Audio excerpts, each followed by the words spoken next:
taking minutes for us. Yay, Ira. Because we lost Irena, which I will announce at the beginning of the meeting. We lost her? Oh, no. Her Thursdays have become otherwise committed. That's too bad.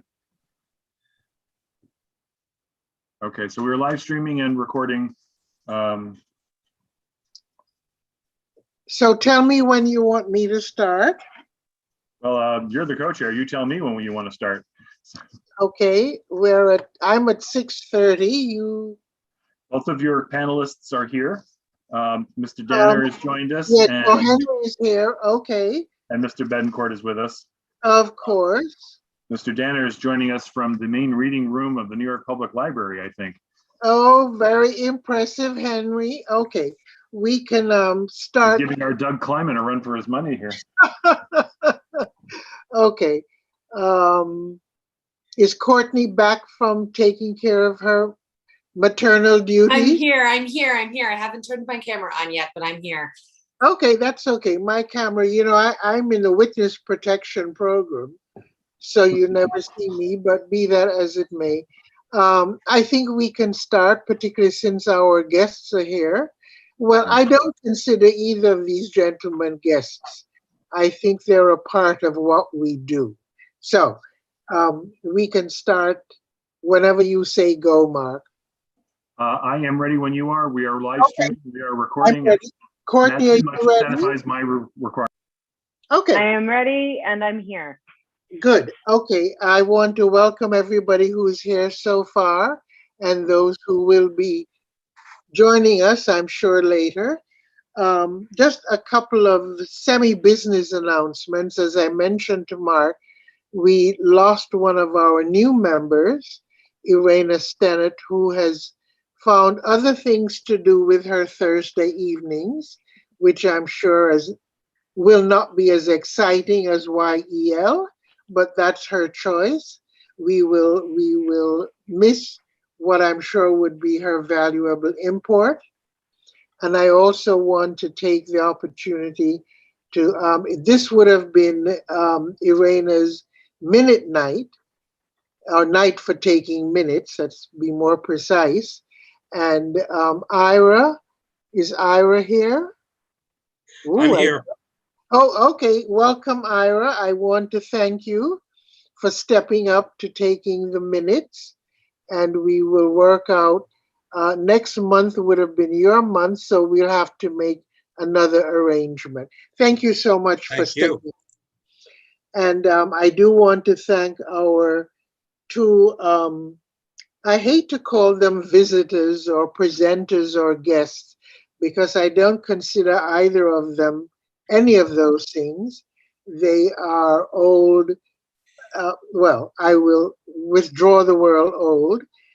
They have been with CB7YEL before, and we welcome them back at any time. They are, in order of their projected appearance, Alex Bettencourt, who has been with us a couple of times. Alex is the director of, Alex, you're going to give us your whole bio or some part of it, of DYCD. And Alex covers, I was very impressed to hear, I thought it was Manhattan, but it's all 57 boards. So he has a lot of knowledge and importance under his belt, and we will hear some of it. And our other guest is Henry Danner, who is director of youth initiatives up at Columbia University, which may be a little bit of a revelation to us, because most of us don't think of a private sector enterprise such as Columbia University as having the same concerns and interests in our in that sector of our community that we consider part of our responsibility. But Henry's here with us again tonight. He's been with us before. Um, he will tell us how Columbia fits into this whole community support arena from the vantage point of a mega a mega enterprise, and I do consider Columbia University mega, and I'm a little bit partial being an alumna, but be that as it may. Alex, are you ready to get us started? I know I've been badgering you the whole day about making sure you had your invite. So, Alex, why don't you start with us? Alex, I would have to add also that he was significantly helpful to us, and Bev, you might want to hear this. When we were putting together our last district needs statement and budget, and the pandemic was just sort of, and the results of it, that was just sort of beginning to take effect. And Alex was very helpful to us in sort of guiding us in directions that as a community board, we might express our concerns and interests. And one of the things, Alex, I think will do for us tonight is bring us up to date as to what has happened since that fateful year plus ago. So Alex, the stage is yours. Okay, Mark? You're muted there. Let me see. Mr. Bettencourt, you should be able to unmute yourself now. How's There that? you go. That's perfect. It's been a tough and difficult year for everybody, and we have faced a number of challenges over the course of the last 12 to 15 months that we had never conceived of as possible. And in doing that, we had to really turn on a dime and understand the awesome responsibility that we had to young people and the families in the city of New York City for the continuation of quality services at a critical time. Our community-based organizations were deemed as essential service providers. So we had to be able to mount an effort with those 3,000 community-based organizations, help them to understand what the operating context was for the city, and then help them to navigate those supports where they were necessary and apply those types of services directly inside of their communities and neighborhoods. As you know, DYCD is a unique entity because it basically has a presence in almost every single neighborhood in New York, despite the fact that it is one of the smallest agencies in the city of New York's hierarchy. We have a very, very big footprint and a lot of presence.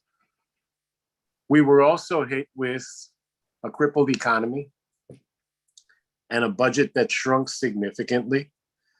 And we were, for the first time in almost 40 years of our history of delivering summer youth employment services, forced to scale back significantly in our budget, basically reshelve what the model has been over the last 40 plus years, and come up with an alternative that would meet at least minimal needs that young people had for continued employment opportunities over the summer.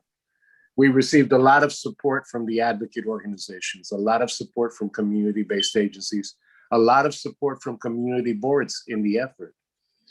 We were able to mount an effort that touched about 75% of the young people that we normally touch through a remote learning and a remote service program that we had to quickly mount. But it was in no way the type of scale and experience that we were used to delivering. Nevertheless, we moved forth with that. We learned from that experience. We have been able to mount solid program efforts in response to the crisis. And now we are at the point where we have to make some decisions about which direction do we move in? How do we build on what we've learned? Because we should never forget what the experiences of the past year have been. That no organization should forget what that's been. And we should always continue to be as nimble as possible so that we can continue to respond to the needs of New Yorkers as they arise. I have forwarded to Blanche a copy of our annual report, and any of the data that I discussed with you tonight will be evident within the annual report. But I wanted to give you a sense of both how it looked for us as an organization and where we are right now, because we're at a different stage in our evolution, having been through the last 14 months. And there's different discussions going on with the executive branch of the city regarding continued support for DYCD and the current budget negotiations. Within the backdrop of the 340,000 plus people that we served in fiscal year 2020, we continue to address the needs of young people and communities. There was recently a fiscal budget that was unveiled by the city, a preliminary $92 billion budget for fiscal year 2022. And the proposal calls for a $745,366,626 budget for DYCD.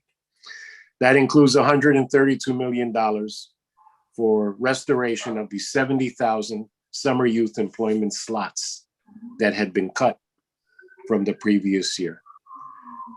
Understanding that we never fully cut to 70,000 because we served 35,000 plus, but it was a financial commitment from the city to what the historical legacy of the program has been. And it is definitely an opportunity that young people and families have accepted with tremendous, tremendous support.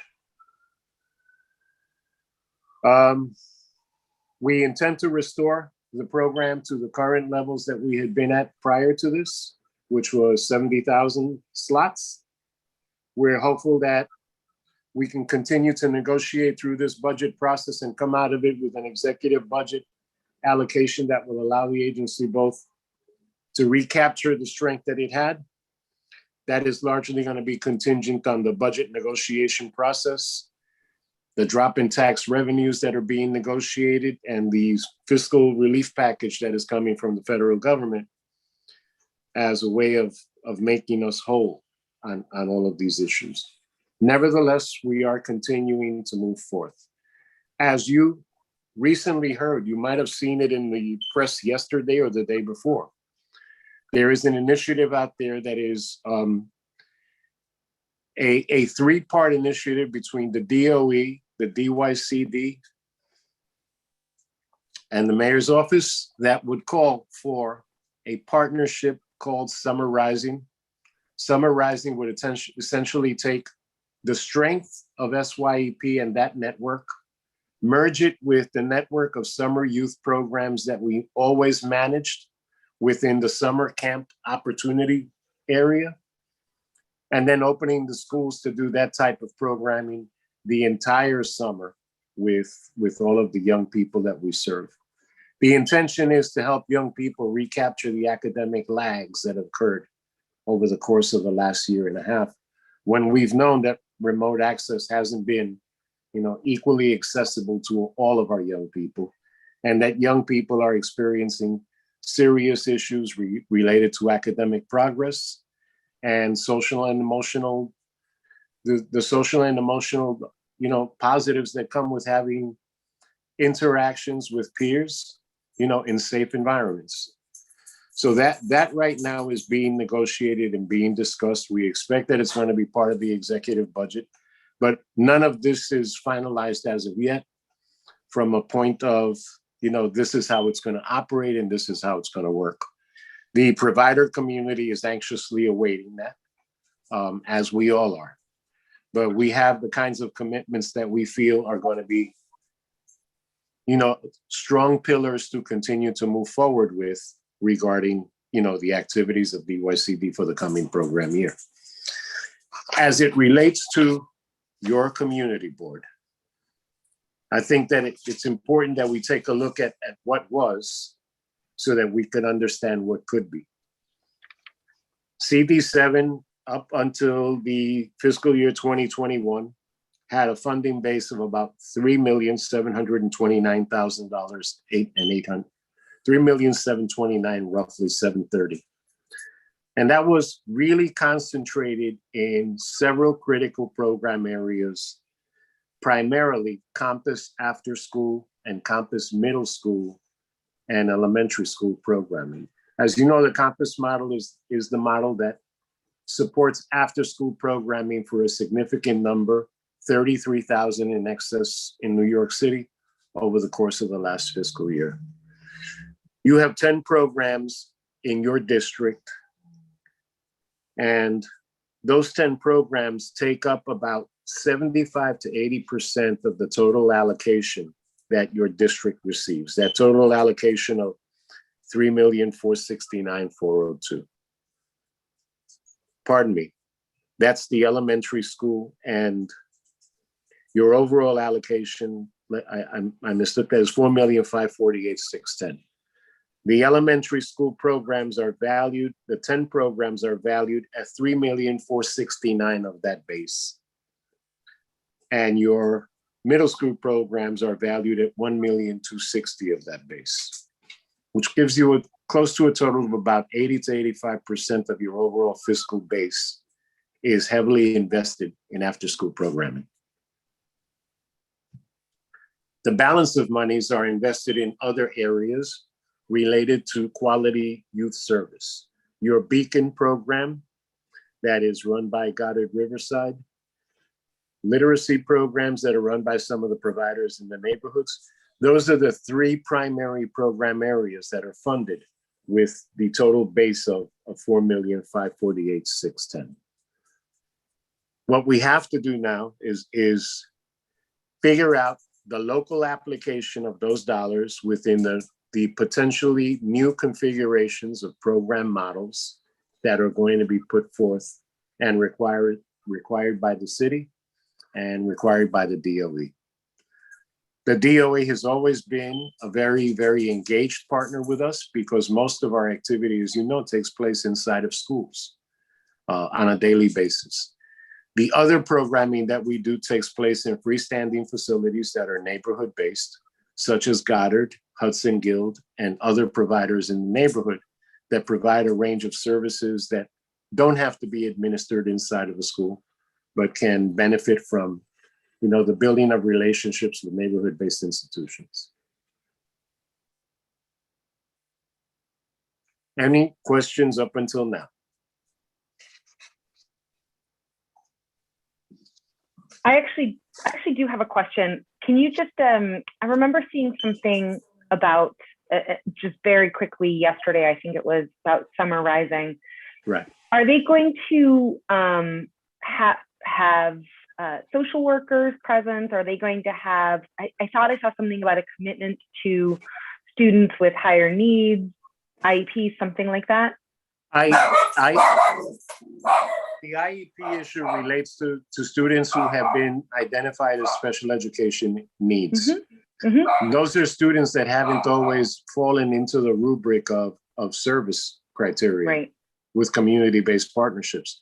Much of that because of travel restrictions that some of them may be facing, and the fact that transportation becomes, you know, an inordinate expense in this type of programming that can't be financed. This programming is intended to reach all students. So I think that there will be models that are built at the local level, including social service and social work support, merged with instructional support, merged with youth development practitioners. That's I think what the model is going to look like. Great, thank you. Each agency, hopefully every agency that we contract, will be able to imbue those partnerships and relationships with their own mission, their own vision, and their own sense of what the neighborhood needs are and what the young people need. May I offer a question?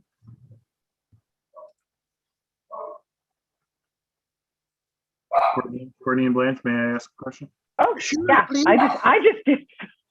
Thanks. Well, it's your meeting. So thank you for the details about summer youth employment, which has always been a huge budget ask and a huge area of concern for CB7 among many other boards, I'm sure. Right. Can you speak to whether the expectation is that SYEP this coming summer, which I guess technically is fiscal year 22, although it's the summer of 21, Right. the fiscal year will have just started that minute. Right. Is it expected to be in person? Because I remember last year you were very creative in forming an online version of SYEP. Will it be in person this year or blended, or how? I think that we're going to have the capacity to do both, with the preference being doing in-person support consistent with the ability of the schools to open up spaces the way that they're needed to. So I want to qualify it just by saying, much of it is dependent on where school opening goes, and much of it is dependent on how partnerships get contracted to develop. I think everybody has a preference to want to get together and work with young people mano a mano, the way that they always have. And young people miss the relationships. Virtual was an unintended consequence. It worked out well, but I don't think anybody wants it to be the be all and the end all. Could we just continue with SYEP for a little bit? Alex, last year or this current year, for obvious reasons, we had lost a lot of potential employers. Right. And I know that your office had been very active in creating new areas of potential employment. Yes. How are we shaping up going forward? We're shaping up going forward by building on some of the natural strengths that have been developed over the course of the last year. We got young people involved in contact tracing. We got young people involved in the health service and health provider industry. We're looking to keep those relationships alive, but we also know that the bigger question is, the economic bounce back of the city, Right. and whether employees are going to come back to work or not. So we are working with the mayor's office and making every effort to identify potential employers that will now once again pick up the mantle of SYEP for placements. Much of it is going to depend on what they do with their own employees, and how that shakes out. Yeah. But we are in need of, and we are actively soliciting anybody who will take young people for a placement as an employer. As a matter of fact, I'm in discussions with Community Board 6 about potential strategies that they may come forward with to assist that process. Would you be telling tales out of school if we asked you what are they doing? And an extension of that question, what do you think CB7 might do? Well, we talked about CB6. We talked to them about a few things. They have 2 to 3 bids within their district. So we talked about the relationship being developed with the bids and having the opportunity to pitch the employers about the benefits of SYEP partnerships and relationships. We're also working with industries that we've worked with in the past, but many of them were retail. Much of the retail sector has been, diminished. So we have to find new ways to build new relationships, hopefully with positive outcomes for young people. Okay, now, I know that you develop relationships or slots actually in the testing and tracing connected with the pandemic and so on. Right. Who did training for those young people? That training was done by Health and Hospitals. HHS, okay. HHS handled the training in partnership with other community-based entities that were engaged in testing and tracing. So the young people received the benefit of that training and the benefit of the service by dint of those partnerships and relationships. Are they likely to be continuing slots? That I don't know. I can't answer that offhand. I don't have any current information on that. Okay, okay. Okay, Any questions we might have? The SYEP lottery is in effect or going in effect or? Yes, and it ends on May 23rd. So we don't have too much time left for young people to put their applications in. And if things happen as they normally have happened, we get 2 times the amount of applicants than we do positions. The last fiscal year that we operated full programming, we had 72,000, 73,000 young people and 150,000 plus applications. Wow. So there's need and there's obvious demand and there's obvious desire. Okay. Now, has the federal, that mega federal funding, the 1.9, has that helped any in terms of your your functioning, your operation? I think we're due to get a share of that. How it's going to be managed, I have no idea, but I think we're due to get a share of that, and that's all part of the negotiation process now with City Hall. Okay, and I'll end with, I will end anyway, other questions. The uncertainty about school, you mentioned that a significant percentage of your programs are in schools or school-based. With the uncertainty of when schools are open or not, how is that affecting you? And I know you can't predict, but how is that affecting you? It's, we're keeping every variable and every opportunity to get face-to-face with young people as paramount. And we will negotiate each one of those situations on a case-by-case basis. Okay. In some cases, we've had districts that have great need and haven't been able to open any of their schools. In other cases, we've had access to, 20, 30% of the physical plant. So it's really a catch as catch can. I think you see a lot of pressure being put on the school system right now to manage an opening process that everybody feels safe and comfortable with. To a large degree, we have to be dependent on the direction that goes in. We also have to be flexible enough to make decisions on the fly if we can't do that in every single community and in every single neighborhood. Blanche, could I jump in with a quick request? Sure, please. Thank you. I just put into the chat a link to the homepage of the DYCD website that relates to summer youth employment, and it looks like there's a very handsome flyer that someone put together, but I can't seem to download the flyer. Do you have that in a way that you could share it with us so that we could then share it? Usually everybody has been getting it off the website. You weren't able to download the flyer? I'll take another pass at it. Thanks. If not, I'll try to get it for you. I'll try to get it for you by tomorrow. Mark, where should Alex send that flyer? Because the office is shut down because of COVID. I think we're sending everything to poor Stephen these days. So, but if you want to send it to me, that'll be fine too. Okay, I'll try again. Alex, I just want you to know that I did print out the report. Yeah, okay. Your report. Thank you. I think the report will be helpful because, what it will show you definitely is that DYCD tried to respond to a multiplicity of needs, some of which we weren't created for, but some of which we took responsibility for because that's just how you work with everybody in this city. You meet those needs of your families. If it was meals that had to be gotten for people, we got them. If it was PPE that had to be gotten for people, we went out and we got it too. So we tried to be as flexible as possible and tried to be the bridge between, healthy and safe communities and the kinds of pressures that everybody was under. Okay. Any other questions at the moment?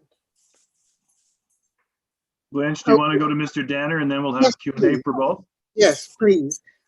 Henry, you are carrying the burden of Columbia University on your shoulders, and I'm sure you're doing it quite admirably. We're going to hear from Henry Danner, who, as I said earlier, is the Director of Youth Initiatives in the Columbia University Community Community Support Area. Henry, you will give us the full title. And anyway, you are on. Thank you Thank, for coming back no, to us. thank you for having me back. I believe it was about last June was when I came and spoke before, Yes, so it was. almost a year. Yes. Well, I'm glad to see everybody is doing well and seemingly in good health, I hope. Um, and again, thanks for having me. Blanche is very, I don't know how to respond to that except to say that I absolutely am not carrying the burden of Colombia on my back. And I always, I always try to clarify that because it is important, all jokes aside, to make sure that people understand that I work in a specific office at Columbia. And when I go to other community boards, I always make the same introduction. I work in the Office of Government and Community Affairs, which is how we even got connected in the first place, because my office does liaise with local community boards. And I speak at different, youth education library committees. But I always like to clarify that Columbia is a very big place, as we all know, with plenty of different things going on across the campus. And for better or for worse, it is kind of hard to speak about things that I'm not involved in or somehow connected to on the campus. But the good news is that I am actually a part of a group that I want to share some information with, before I dive into sort of the specifics of my work. It is a collaborative. The name of the group is the Collaborative of Community Programs for Youth and Families, and this is a web page that you can check out. And we also just launched a newsletter recently for educators. So if anybody in this group is an educator or connected to organizations that work in education, please sign up for the newsletter. This group is actually comprised of different programs and services that work with youth and families in the community. So it's a consortium, and we meet monthly and actually go over ways to try to, make sure that we are keeping in contact with community entities, such as yourselves. So that's hence the newsletter is one way. But if you guys are even interested in possibly meeting other members of this collaborative, I could somehow negotiate that. So just take a look, and then you can get back to me with that, with your ideas. So yes, I'm the director of youth initiatives. I work in the Office of Government and Community Affairs, and specifically, I oversee a few different programs and initiatives that we either facilitate or collaborate with other university partners on, focusing on workforce development and education. The population of young people that these programs or my focus is on specifically is 16 to 24-year-olds. Um, Known as the opportunity youth or disconnected youth population, those who are out of school and out of work, or either may have graduated school but are struggling to enter into the workforce. So, in a nutshell, that is sort of like the parameters of the work. And also, one of the main programs that I do run is the Connecting Youth Initiative, which I did present to you the last time. And I just wanted to mention that the Connecting Youth Initiative does has a catchment area of the 17 zip codes known as the Upper Manhattan Empowerment Zone. And I believe 10025 would be the zip code that falls within CB7's range. So I just wanted to make sure I pointed that out. And the Connecting Youth Initiative is sort of like the main program that I'm involved with, from a facilitation standpoint. And what it is a service that provides outreach and support for individuals who are disconnected, for lack of better terms, from education and from the workforce, and working with them one to one to help create uh, strategic plans for them to either achieve their educational goals to move on to the next phase of their lives, or their workforce goals if they are ready to enter into the workforce or begin to start building skills to enter into the workforce. So there are two ways that I accomplish that, usually by working one to one with individuals who are either referred to me from organizations or from just people who hear about the program, or maybe they walk in, somehow, when we could actually walk into a space, obviously. But by walking, I mean metaphorically speaking, that they may just find the information on their own and get in touch.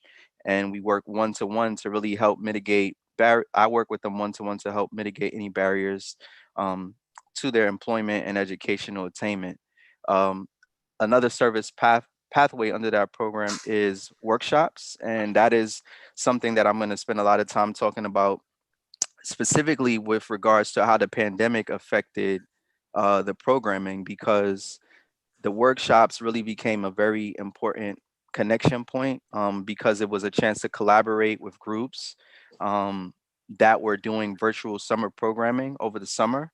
So I know, as Mr. Bettencourt spoke about, the challenges that DYCD faced last summer with the facilitation of SYEP, there were a lot of conversations going on about, how to resuscitate SYEP in some way, shape, or form. And I was involved in a lot of those talks where I met some awesome service providers that led to collaboration, with them being able to have me host workshops or facilitate workshops for young people that were in their virtual summer programs. But before, pre-pandemic, that was also something that I did. It was just in person with partner organizations that I had already established relationships and connections with. Um, and the workshops are really good because it's a chance to meet with a group as opposed to the one-to-one service. And typically, um, the students are just more engaged because they're around their peers. It's an educational sort of setting. So I would just say that during the pandemic, that was actually one aspect of the services that I think kind of improved, because one of the unintended consequences of the pandemic and the virtual environment was that services were just more available, as long as obviously people had access to technology, but there was no traveling. Um, Pretty much it kind of made it easier to get the young people online, for those that were in those programs. It was much more difficult, I think, for one-to-one services just to do outreach, because there's no logical way to go about doing outreach to people on the internet, unless it's like social media advertising or advertising on other platforms, to connect with individuals who have no connection to anybody.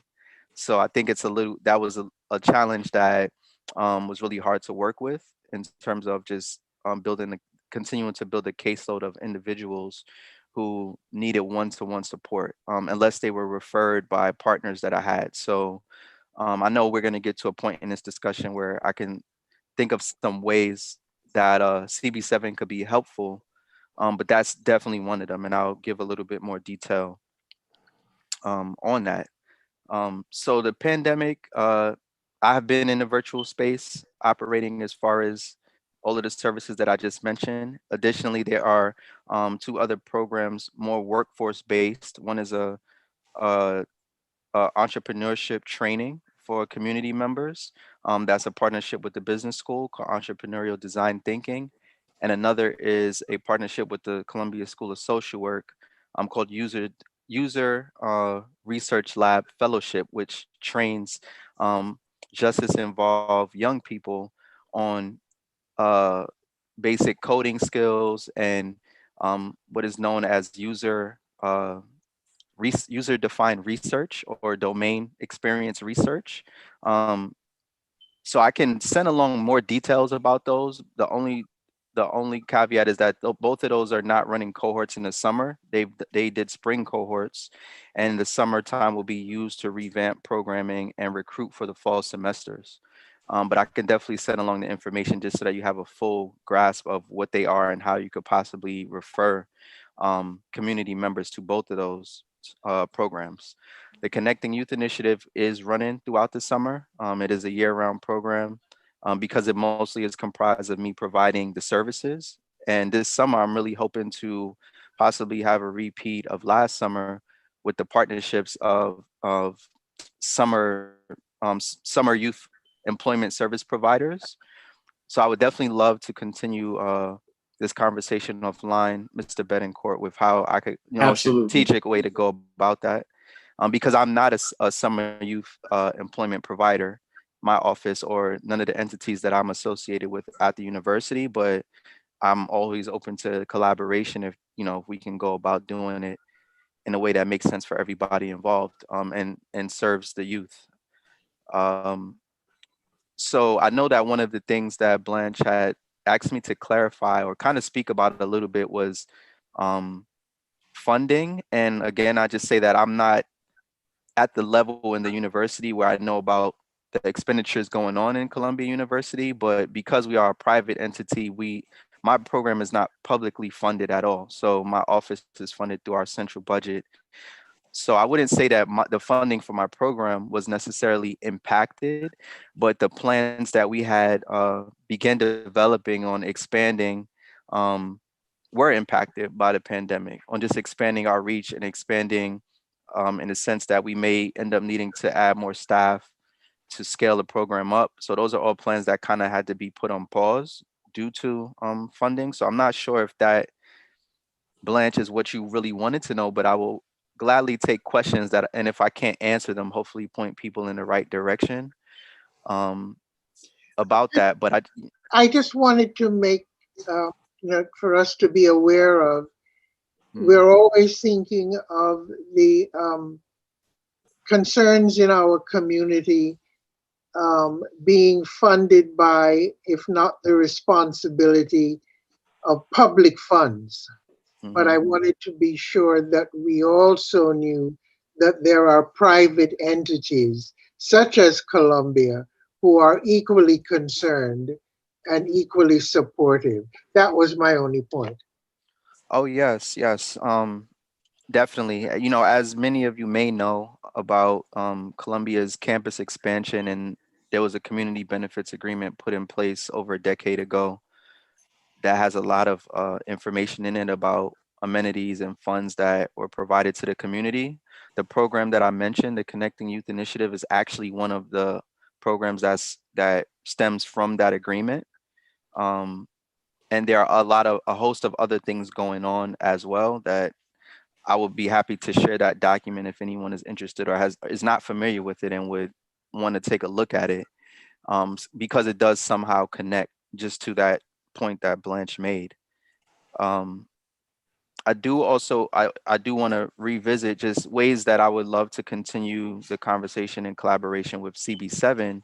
Is I really would love to continue to establish a footprint in CB7, specifically in the 10025 zip code, as I mentioned. Hopefully, by doing more outreach and engagement starting this summer. And I believe that this summer will be a little bit more active in terms of getting back to the norms of outdoor resource fairs and things of that nature. That's my hope and belief. So just keeping me sort of updated on those opportunities that take place within that community, um, and also coming to the table with any sort of ideas on ways to connect with organizations working with the population that I mentioned in that community and schools as well. Because I do have a school-based sort of model of the Connecting Youth Initiative program that I mentioned, which is working with schools and their attendance team to identify young people who are on the path of possibly aging out of school, to try to interrupt that and reroute them towards academic opportunities that will help them graduate on time and move on to the next phase of their respective lives, whether that be um, college or whether that be the workforce. So that is also something I'm really hoping to explore further. If there's any connections from individuals here to schools, guidance counselors, or administrators within that area, that would be supremely helpful. And then also, you can always make individual referrals. I'm going to drop uh, the link to the Connecting Youth Initiatives webpage in the chat, and then also a link which is to a Google form, which is pretty much a referral form that can be used for service providers or educators or anybody that works for an organization where they want to refer specific young people. Otherwise, people can feel free to go to the website and get in touch via our contact form or email or phone number, um, if they're just interested in services for themselves. With that said, I am open for any questions at this point. Okay, Mark, do we have any? I don't see any hands up just yet, but Courtney has her hand up, so I do have a question for you. she can call Thank on you. herself. I'll call on myself. Trying to give space for other people.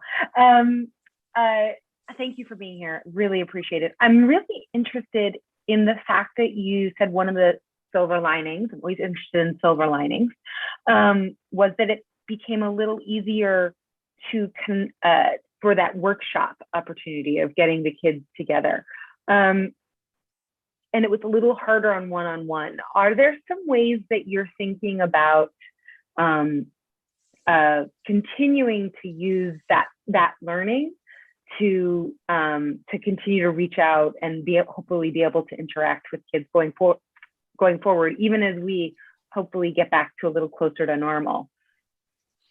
Yes, certainly. I definitely want to take the lessons learned, because I think if there's a way going forward to continue to offer hybrid services, like especially in those workshops where if they do resume and we're doing in person, that we can still have individuals join virtually, or we can do, we can do separate cohorts of virtual versus in person, depending on needs. Because I don't think that just because things open back up that everybody will be fully comfortable. Like young people will all be fully comfortable, because I think everyone is going to be dealing with various levels of trauma related to coming out of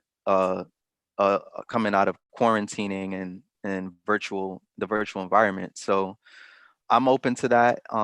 Just because I think it was the natural progression that we were headed towards anyway. And I think if we can put more energy into figuring out how to make programming more responsive in the virtual environment, it's definitely worth making that effort. Agreed. Okay, and now I do see some hands. Blanche, we have Kristen Berger, and then Alex also has his hand up as well. Sure. So, Kristen? Hi Kristen, there. actually. Hi, it's Kristen Berger. I'm from Community Education Council 3. And I had an issue that came up in our meeting last night that I was actually hoping Mr. Danner, through the consortium, might have some familiarity with, or at least it might be an issue that's of concern to the community groups that you work with.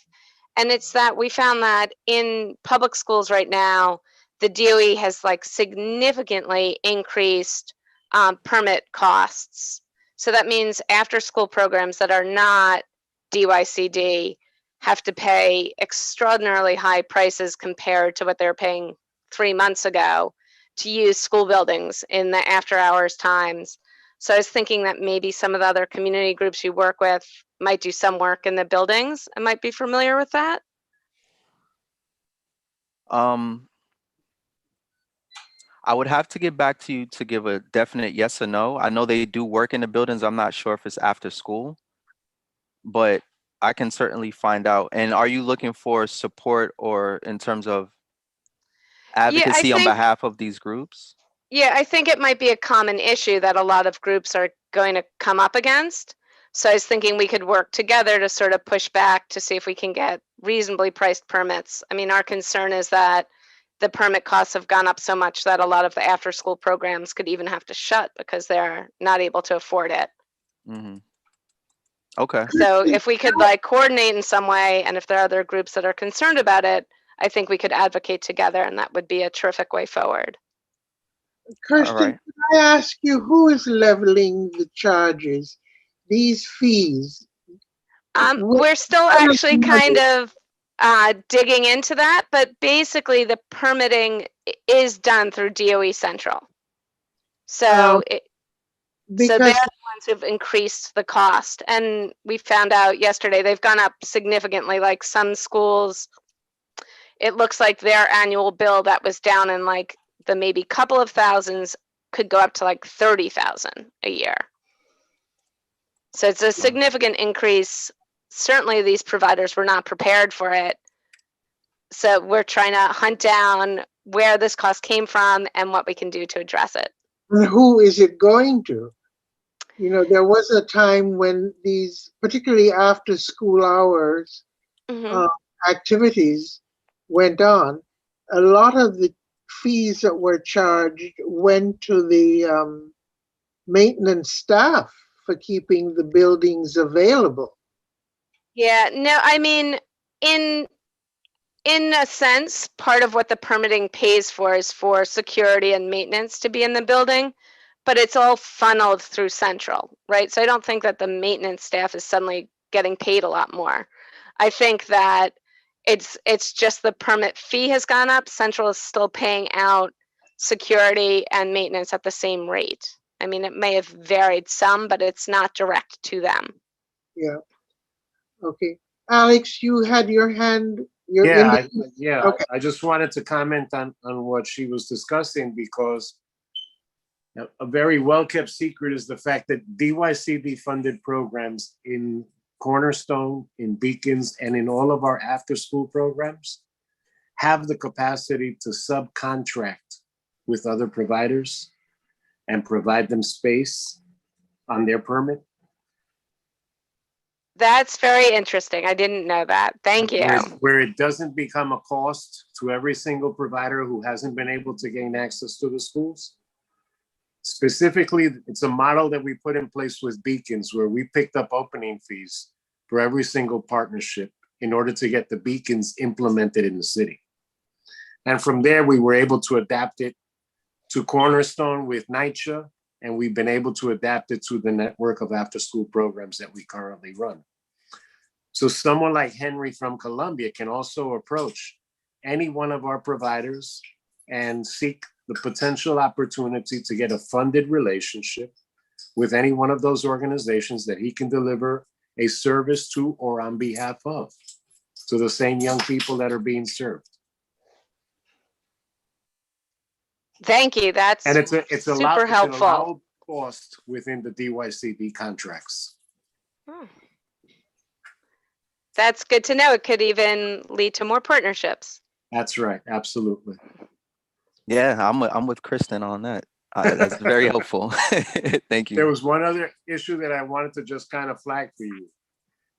There is a piece of money that is being negotiated right now within this windfall for youth programming that is going to be specifically dedicated to disconnected youth. Somewhere in the tune of 4,000 to 5,000 young people that have been identified as pushed out of the system, who are going to need a different program model than what we normally fund. But there is money that is going to be dedicated to that in this new RFP process called Success Rising. Success Rising is going to have a disconnected youth piece attached to it. Okay? So I would tell you to look out for that. And maybe even partner with somebody who's a current provider in going after a piece of that. Yes, that's a and great idea. embellishing the very service that you can provide that they may not be providing or may not have the capacity to provide. Yes, I would definitely keep an eye out for that. And you and I will connect on email, so that way Not a I problem. can check back if I don't see any news about it. Anything I can do to help, I'd be more than happy to. Thank you. Okay. Now, Alex, this windfall allocation is going through your office. The RFP is being requested by whom? The RFP, we don't know yet if the Department of Education is going to issue the RFP or if we're going to. Okay. So part of the relationship is, who's got the turf, but it's also who has the capacity to deliver payments to providers quickly. The DOE is not known for being nimble on their feet when it comes to that. So we have a natural base of support within the community-based organization network we fund, who would prefer to stay in their partnerships with DYCD, get their checks on time, get their budgets modified when they need to, instead of waiting for the Department of Ed to do it. All right. So it's Okay. possible that we wind up being the contractor because we have become the contractor for the DOE and a number of other partnerships, including community schools. But we have no programmatic control over those types of programs. The DOE maintains that. We are just a contracting arm to DOE. Right. And the source of this potential funding is who? Is federal stimulus money coming Federal. from them? Federal stimulus. Okay. That's part of what what they're doing right now is bundling together whatever comes through SYEP, what normally would have gone to the dedicated efforts of summer youth, summer day camp. They're merging all of those pieces together now to provide a seamless opportunity for young people inside of schools on a daily basis for the entire summer. And every Okay. kid is eligible. No kid is not eligible. Okay. Any other hands? Doug, is your hand up? Yeah, Doug's hand is up. Yeah, I was actually just, I wanted to get clarity on something that Mr. Bettencourt said. And I think in rereading the transcript here, I may have misunderstood about the idea of subcontracting and space. So I guess you said it more affirmatively, but correct me if I'm wrong. Nobody's subletting their space and making money on a VIG. What you're saying is that people that organizations that have already have the space can get in at a better price. Because Organizations that already have the space are paying for that service already. right. So It is to their benefit that if they can partner with a provider who brings them something that they don't have, they can create space for that provider. They create flexibility in the scheduling for delivery of service in collaboration with that provider. And that provider doesn't bear the cost. great. That cost is paid for by the host agency. When I first heard it, I thought you were saying that that some of these spaces had a permit and were charging a VIG from, let's say, their $2,000 or $3,000 permit and charging $30,000 for it. No. It's the opposite. Okay, thank you. I just want to get clarity. We Thank have built the cost in for use of space over a period of time, a calendar period of time that every contract runs. Thank you.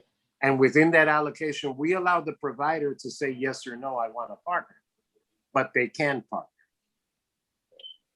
So it's up to really how you sell it at that point and the level of influence that you have with the people who attend the schools, those kids.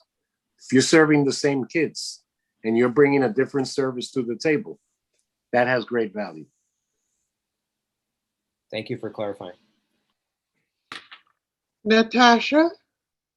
Hi, thank you. I just had a quick question. The program for the disconnected youth that you were talking about, Mr. Bettencourt, Right. is that something, has some form of such a program been in existence in the past, or is this a brand new program that? No, there have been programmatic efforts made to address the issues of disconnected youth, but not on a serious scale of achievement. There have been pockets and communities in pockets where we've dealt with disconnected youth. For instance, East Harlem is one of the communities that has the highest rates of disconnected youth, direct correlation to the high school graduation rate in those neighborhoods. We've had a modicum of success in working with that approach on a smaller scale.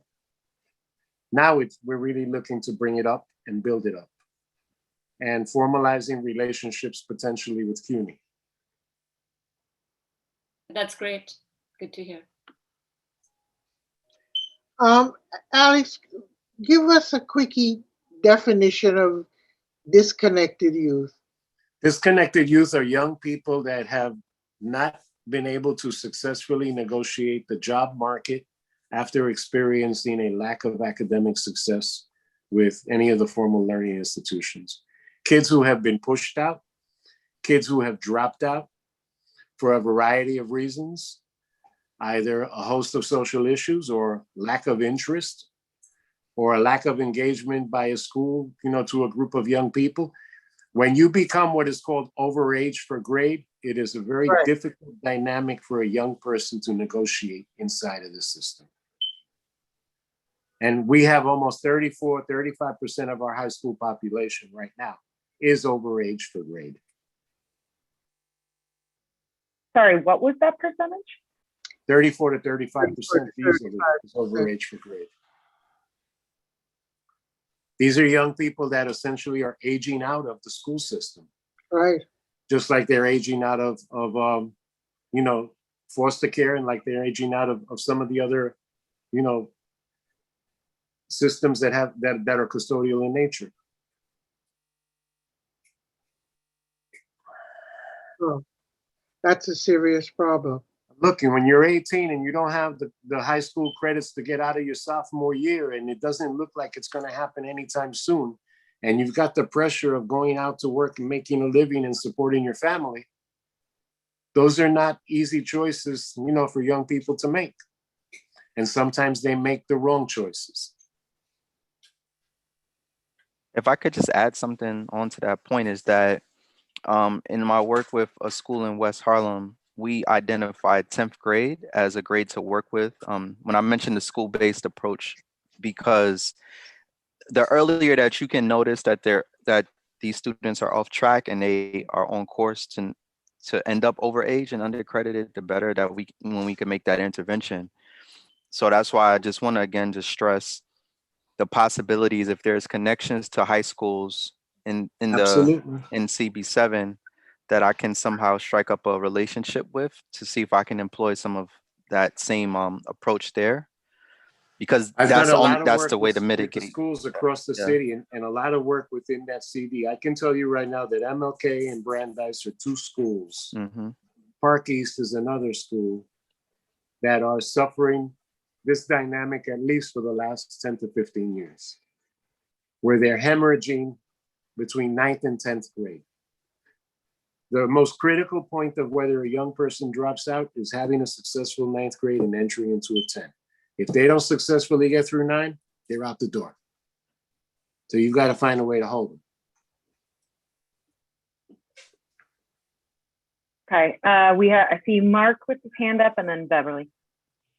Thanks. The disconnected youth issue is one that our colleagues on the Health and Human Services Committee actually spoke quite a bit about in the district needs statement, which I hope is going to be a nice segue to what Bev is going to ask about. And a little bit myself as well, because both SYEP and programs like Cornerstone and Compass were parts of our budget priorities for fiscal 22, which was the effort that's going through the council now. So I guess the question to Mr. Bettencourt is, what more should we be doing, or what kind of advocacy is useful, both with respect to the disconnected youth issue that has hit a couple of our committees now, and with respect to the core programs. Is the funding looking like it's going to be secure, or do we need to put a full court press on that, I guess is what I'm asking. You know, I think that you can probably get a more definitive answer from the advocates on whether the full court press is necessary. But normally when people go out to press and saying, this is what we're going to do, and they're doing it from the highest reaches of government, it's because they know where the money is. And they're giving everybody a heads up saying, this is the way it's going to go, and this is the way it's coming down. Again, I don't want to speak as if I know something that nobody else knows. I'm as in the dark as anybody else, but my experience tells me that you have to look out with sharp ears, parse every word that you hear, and begin to look at the tea leaves, okay? And particularly when you're a provider that already has relationships that are existent, and this is a change in program design for you. Got to be able to be very nimble and turn very quickly on this. Now, let me also add the other caveat to that. Some agencies could be saying, okay, that works for me because I'm not just getting the per student cost coming out of one funding pot. I'm qualifying for a per student cost out of two different funding pots. And that is quite possible. It could be that we're walking out of this with a formula that increases the standard formula for school-based programming is at about $7,000, $6,500 per student per year. You could be looking at a formula that takes you 10 or above. We've got to see how the numbers play out and what the scale is going to be like. United Neighborhood Houses is doing a lot of the good advocacy work in this area. Thank you. Bev, you had a question. Yeah, I mean, the DOE's historic response to disconnected youth has been the transfer schools.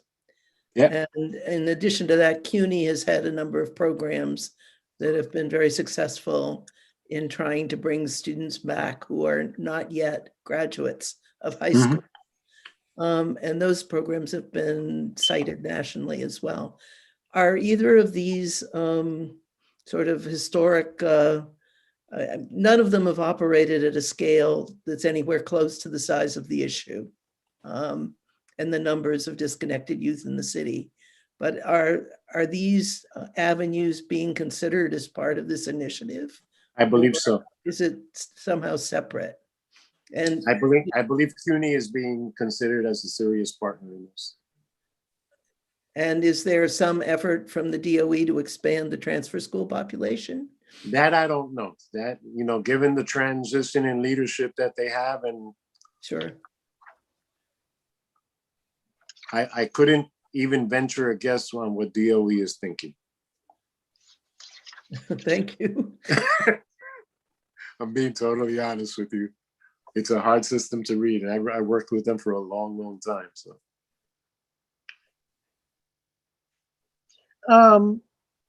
any other hands up? Henry, was your hand up? Yes, I just wanted to, on that note about the transfer schools, I know a very well-known program is a young adult internship program, and I'm wondering if any of the funding, the federal funding, would also be allocated towards expansion of that. that I don't know. I don't know if anything has been earmarked specifically for that model. Mm-hmm. But if you look at the SYEP design that DYCD uses, it's basically programming tracks for 3 different groupings of young people. You have Learn, Earn, and Advance. You have Earn and Advance, which is more of an internship program. And then you have standard SYEP, which is, you know, every young person's first employment experience, particularly the 14 to 16-year-olds. Then we're not asking them to work. We're asking them to learn pre-employment skills. The 16 to 24-year-olds are being put to work in internships and informal relationships with other entities. But look at the 3 models that are in there, because they may line up in some way with some of your interests and some of your strengths and capacity. I don't think that DYCD is going to open up the provider network for DYCD SYEP contracts this year. They just did it last year or the year before. So they're kind of trying to shake down what they've already done. We expanded from about 15 to 20 providers to close to 35 to 40 youth employment providers. But those are relationships that could be cultivated in every borough.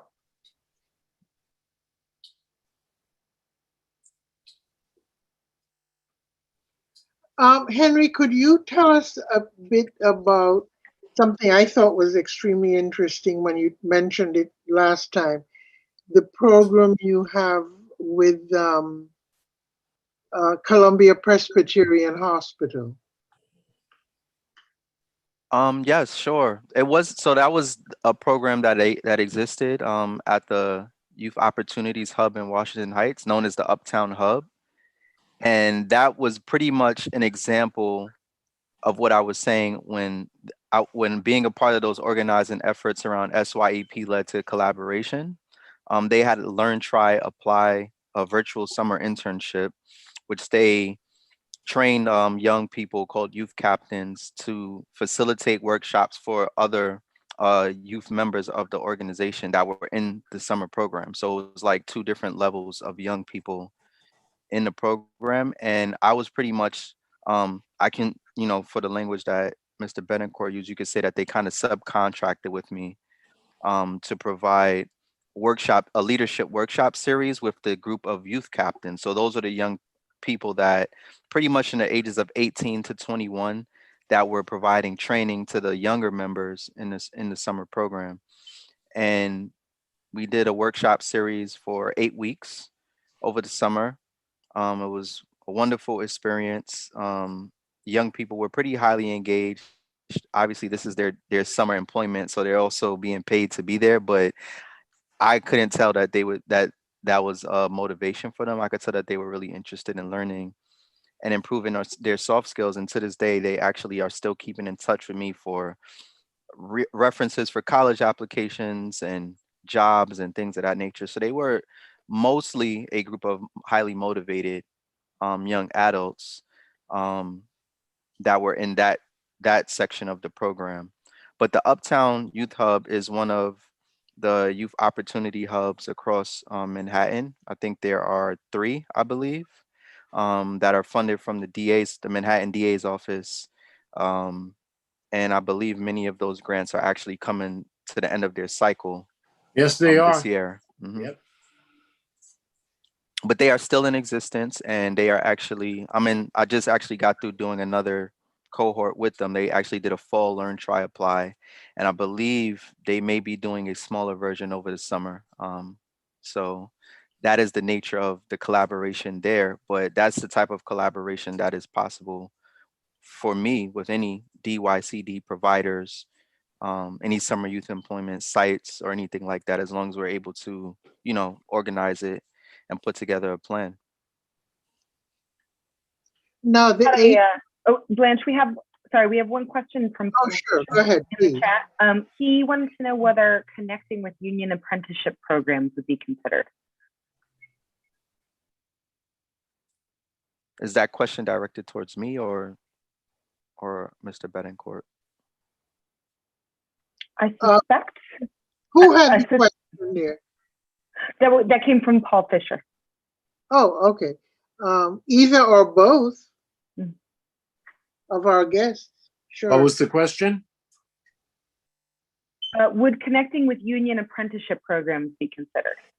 Absolutely. It's a path to the workplace. Absolutely, it would be considered.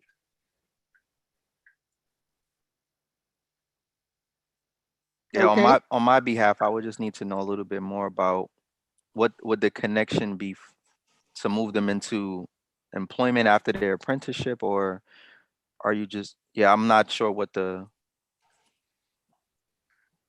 not 100% sure what the question is on my behalf.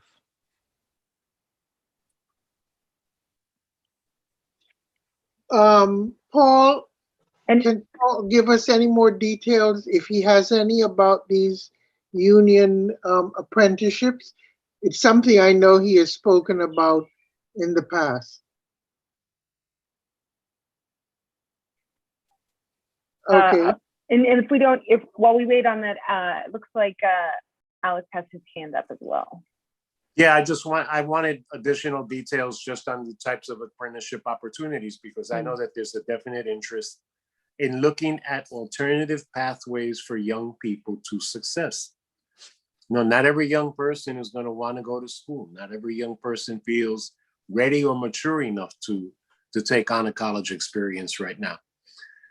But if those young people have other viable options that gain them gainful skills and gainful employment, then we want to be able to present those opportunities to young people as well. Reasonable. Okay. Looks like those are all of our questions from board members. Do we have any questions? If we have any questions from attendees, you're welcome to put that in the chat.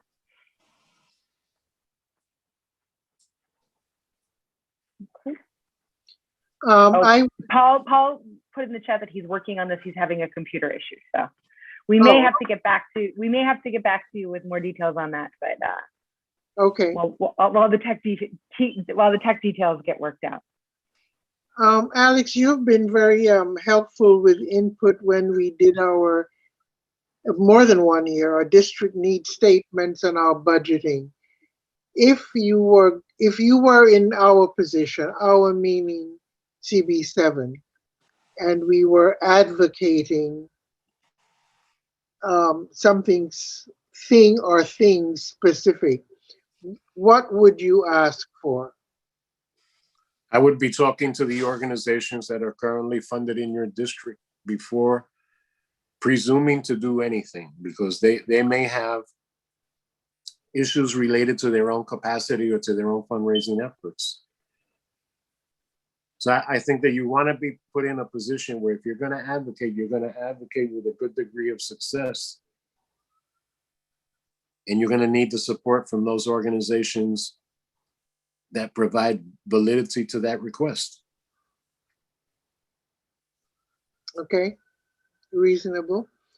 Okay, any hands?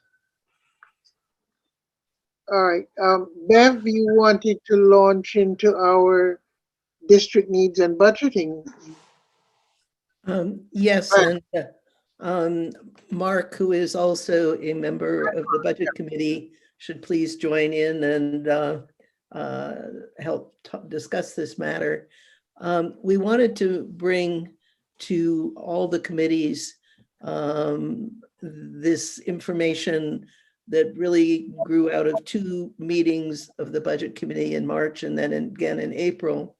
And it will be more or less repeated at steering committee, but since your committee meets before steering this month, we wanted to get to all of the committees that met early, which would give you some time in the month of April to begin thinking about how you want to proceed as a group.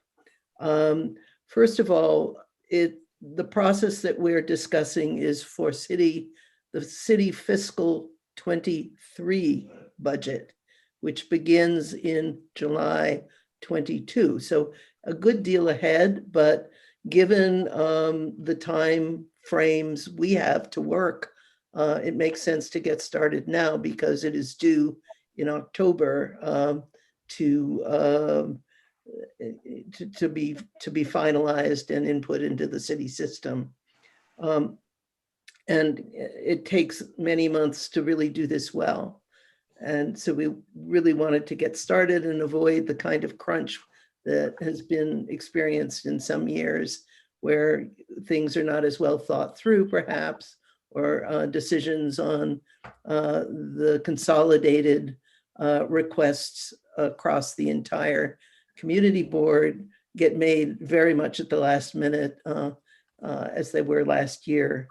Ben, would you excuse me for a minute? I want to thank our presenters, and if they're welcome to stay to hear the nitty-gritty of our budgeting, but also if they have to go, we want to thank them very much for always being good allies of CB7.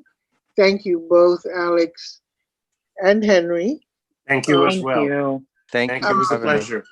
And also, I hope you both keep in touch with each other because I think you can be supportive of each other's work. Absolutely. And I am confident that you will remain supporters of CB7 and also clue us into whenever we can be supporters of you. So thank you. Absolutely. Thank you so much. I Yes. just wanted to say one last thing before you guys dove into the budget. Okay. Please make sure that you do not make any capital requests of DYCD because that's a waste of a request because we don't do any capital funding. And every year we get community boards asking us for capital money that we don't have access to. Program money is different. Capital money is totally outside of our bailiwick. We'll certainly keep that in mind. And thank All right. you. One last thing before you guys drop off. Paul Fisher just put into the chat. The Department of Labor releases periodic announcements of trades, programs, carpenter, masonry, etc. The union I'm a member of has periodic apprentice program opening. Henry, thank you so much. Yeah. Thanks, everyone. Thank Thank you. you. And we will be in touch. Thank you so much. Good Thank night, you. everyone. Pleasure. Good night. Thank you very much. Okay, Bev, sorry. No problem. That was important. So as we met, we thought first that in order for the district requests to have maximum authority behind them and potential for success, it made sense to limit the numbers. So what we're proposing is that the community board have a list of 20 expense budget programs on its budget request and 20 capital projects. And on and beyond that, we will obviously collect what the committees believe are important items, and those will be forwarded directly to the agencies in letters, but they won't be part of our official submission to the city. So we think with that change, we may be able to get more emphasis placed on the highest priority items. It won't look so much like an endless laundry list to the city. We also thought that we would want to stress certain criteria, that we looked at the census information that we've recently had a presentation about, and city data sources in order to devise the priorities and the district needs. The census information for the 2020 census is expected to be posted on the US Census website that we all learned how to use a month ago by the end of April. So that will be available to you starting in the beginning of May for consideration of what YEL needs and concerns may be. We also wanted to stress the importance of constituent input and get to you to think about who you need to talk to and how, as a committee, you wish to do that in a way that is timely. And also look at the costs and benefits of what you're requesting vis-a-vis other possible suggestions for funding. And finally, the likelihood that the item might be funded or is likely to be funded without being part of a request from Community Board 7. You might not want to waste a request on something that has a pretty solid chance of happening in any case. And we also want there to be close linkages between the requests and the policy priorities that the community board historically puts forth in its resolutions. So the idea is for each committee to start the process in April by looking at making a plan for whom you wish to actually have conversations with as stakeholders and have input from them, influence the decision about what as a committee you want to propose. So that planning process is important to start as early as possible to identify the stakeholders. And in May and June, we would advise you to meet with those stakeholders in some fashion, whether it's phone calls, whether it's open committee meetings, whether it's emails, however it makes sense given the list that you comprise of potential stakeholders you want to meet with. In June, the committee is expected to complete the meetings with stakeholders and draft the district needs and budget priorities and vote on them in July, so that your committee level district needs and priorities should be done by July, as we do not meet, as you know, in August. In September, the public hearing that is required by law would be held prior to steering committee, because we felt flipping it the way we did last year led many in the community to feel that the board had already made its decisions before the public hearing, and therefore the public hearing was just not taken seriously as input. We think it's important to have the public hearing before the steering committee in September. Steering committee then would, based on that input, vote to prioritize the budget items across the entire community board input, and then a full vote at the October full board meeting would be the final step before we actually input into the city system. So it's a tight schedule, but we think that it's a way of getting a more rationalized process. It does put a lot of burden on the committees earlier than normal, but I'm happy to answer any questions or concerns you may have about this set of guidelines. We have fun little diagrams we've put together that we can share, and that I know Roberta emailed to Blanche and to others. So with that, are there questions or comments? If I could just jump in, one other thing that we would want everybody to keep in mind, and that is that when you input whatever it is that is our budget priorities and our DNS into the city system, it looks different than what we put together as a standalone document here. I believe the committee will continue to do both, have its own standalone document, as well as the boxes that are filled in on the Department of City Planning website. What DCP requires of each community board to do is to have 3 top priorities overall, and then a top 1 priority for each subject area. There are about 8 or 10 subject areas beneath that. So libraries and cultural institutions is one, youth services is another. I think education is separate from that, by the way. So anyway, so we can have a top priority for youth, a top priority for education, a top priority for libraries and cultural institutions, and then of course transportation and things like that, you know, on other committees.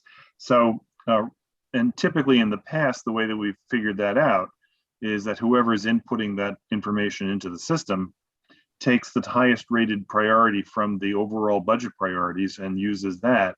But for transparency, like Bev was saying with respect to the public hearing, and just for good practice, it would make sense for the committees to tell the budget committee which of these topics the committee would feel would be the top rated priority within that subject matter. That's the only other thing I think we should mention, Bev. I'm sorry to jump in. No, absolutely. This, I'm going to claim newbie ignorance here, but do we have a copy of that list of what the different categories are, so that we could strategize off of that? Can give you we have last year's. Yeah. Wait, but do we expect it to be different or the same? Or They do we do have no change. idea? They do change year to year. They do, and not always with a great deal of advance notice. So we can certainly share last year's. I think that'd be really, to me, I love a good framework. I think that'd be really helpful, is to just be able to target that. Okay. If we're talking about the same thing, I have last year's, and Courtney, I'll be happy to share that with you. But if you think there's been a change, Bev and Mark, then we'd love to have the new one. We don't know yet. We don't know. Okay, So I think the best way to proceed is to work off of last year. okay, let me dig up what I have from last year, Courtney, and I'll get it to you, okay? But I wanted to stress that the immediate task at hand is to truly plan your outreach to stakeholders within the YEL community. and figure out and strategize as to how you want to get their input. Clearly tonight was a wonderful start to that. In a way, you picked up very significant information from, from DYCD in terms of their plans and expectations. But I think that's really the key to begin right now, so that within the next couple of months, you will actually complete outreach to these groups or individuals according to that plan. So that's really the piece to start work on right now. Okay. How does any of this tie in, if any, with the mayor's budget? Last year, it was very intertwined because we were in the midst of that defunding a portion of the NYPD budget and transferring it to some of our community providers for those services. Is any of that, to the best of your knowledge, indicated this year? My sense is that with the federal, well, first of all, the city budget cycle is such that later this month, the city's budget will be adopted by the council. Okay, Typically happens by like the 26th of April. Okay. And subsequent to that, between then and June, the council will negotiate with the mayor some changes to that budget to meet council priorities. So by June, we should have a complete enacted city budget, which will give us better clues about whether there are things that we have concerns about. But remember, this is not for the year that starts this July. It's for the fiscal year that starts a year later. In a way, the federal money that has been enacted will save the city in the coming year from any significant cuts that we were worried about months ago. The problem is that if you look at the out years, and we'll be actually making a request for one of those out years, there could be problems. The Independent Budget Office has suggested that much of the federal money is a one-shot and will be gone by the fiscal year 2023 that we are now doing requests for. So it could be a much tighter year than the year that's coming up right now. Okay, so we're thinking in terms of 22, 23? Correct. Uh-huh, okay. Okay. But I think that's really, but wait, that what I think you said is really important. I know one of the things that we spent a lot of time talking about last year was how tight the budget was going to be, and obviously the federal money made it less tight.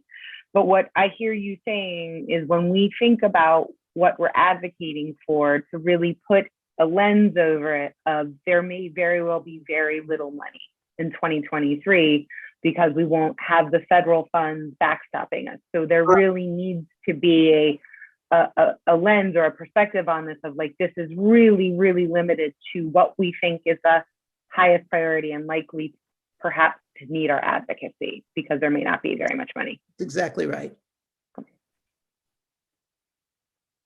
Okay. Did we cover, and we did hear from CEC and their concern. We did. Yep. Okay. If I could just jump in for one quick more second here. I think, well, no, looking at the hour, I certainly don't want to detain anybody, but if we, as I'm taking my budget committee hat off and putting on my YEL hat, which is important when, anyway, with my follicular challenge, the advice that Mr. Bettencourt gave us, I think, is something that we want, that maybe the chairs would want to kick around a little bit. But speaking directly to the people who are DYCD funded, might be one of those outreaches that we ought to get going on sooner than later. And I'm volunteering, which is why I'm mentioning this, but this will be a fun task, so I bet others will want it too. It sounds like Goddard Riverside and Children's Aid and the West Side Y are the big three that I can think of. Harlem Children's Zone used to have a beacon program that was physically present in our district, although it served children more from the other side of 110th Street. And I think that Goddard Riverside took over that beacon program. And the words "I think" should not appear in my sentence, so I should know that. Anyway, maybe we should brainstorm, maybe offline, what other community-based organizations to whom we should be reaching out besides those, and maybe the CEC as well. Yeah, I was actually going to suggest that too in an offline, but yes, I mean, I think we need to put, I think that's kind of why I wanted the framework, so that we could start figuring out who needed to be slotted into each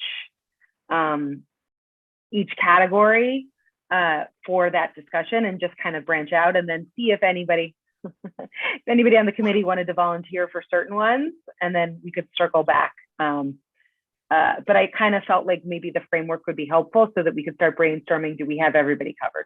But agreed, Mark, that I think all of those seem like a good starting point.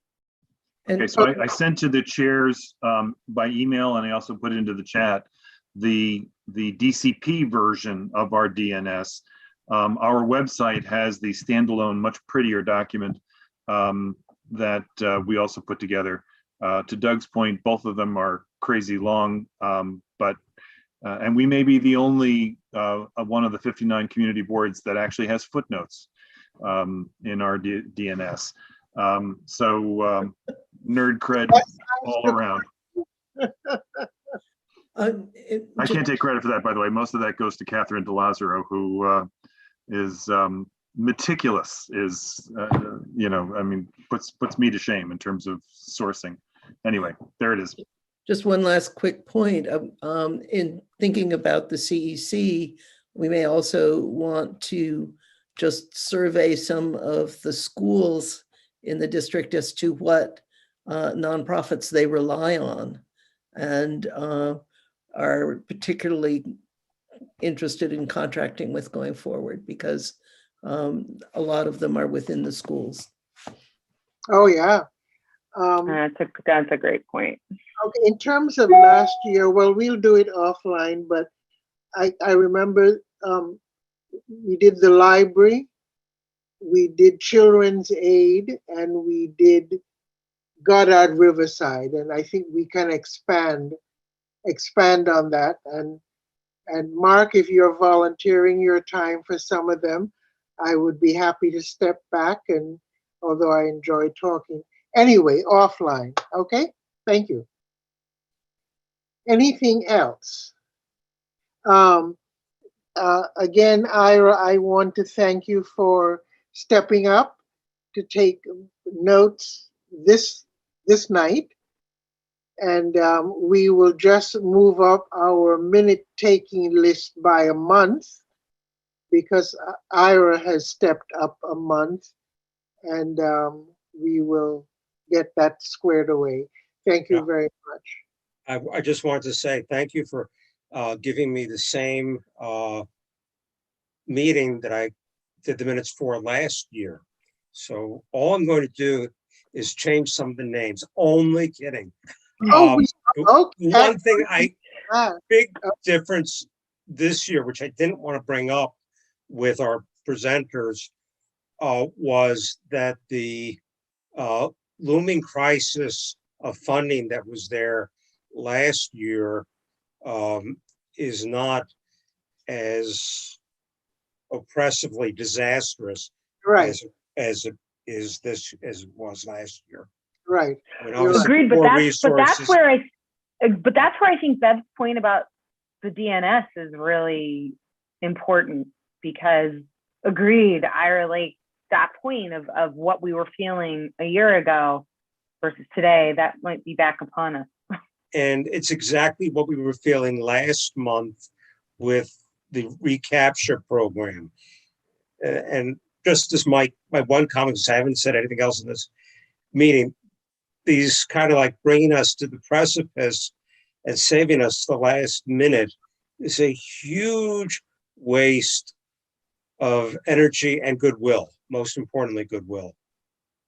Well, Ira, Bev had the point in a previous meeting, I forget which one, but I remember it being Bev, that it's worse than that even, because by going up to the precipice, and by that I mean the last minute, Bev's point, as I'm cannibalizing it, is that it deprives the CBOs of the opportunity to have meaningful planning. And Amy said something about that like 2 years ago, where if you can't adequately plan, then being given the money is a burden, not a benefit at the last minute. So that was clearly the message we heard last year. Yeah, and it hasn't gotten any better. Okay, anything else lurking?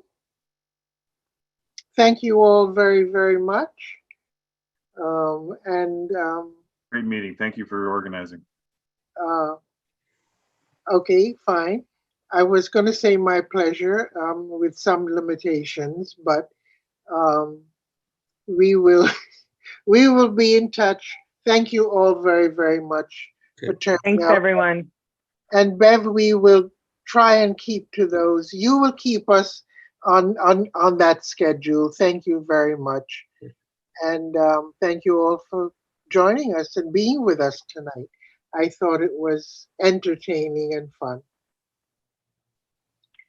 Thanks, everyone. Will someone move that we adjourn? I move to adjourn. Any second? Okay, I see Mark. Second. Thank Okay. you. Bye, Okay. guys.